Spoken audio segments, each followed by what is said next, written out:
শ্রাবণ মাস দেবাদিদেব শিবের জন্ম মাস। হিন্দু ধর্মাবলম্বীদের জন্য এই মাস অত্যন্ত গুরুত্বপূর্ণ। পুণ্যার্থীরা শ্রাবণের প্রতি সোমবার শিবের জন্য ব্রত পালন করেন।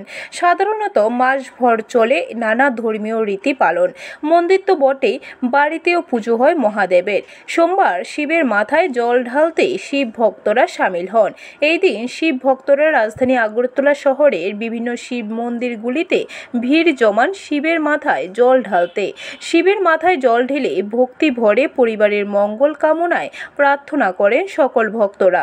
এক পুরোহিত শ্রাবণ মাসে শিবের বিশেষ পূজার গুরুত্ব তুলে ধরেন। আজকে শ্রাবণ মাসের বছর হিসাবে আজকে শ্রাবণ মাসের প্রথম সোমবার, সেই জন্য ভক্তরা ভিড় আছে।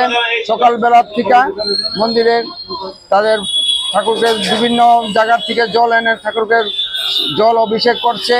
ঠাকুর শান্তি কামনায়, সবার মঙ্গল কামনার্থে, যার যার সংসারের কামনার্থে, যার যার নিজের কামনার্থে, সবার ভালোর জন্য এই পরমাত্মা শিবের কাছে আরাধনা করছে।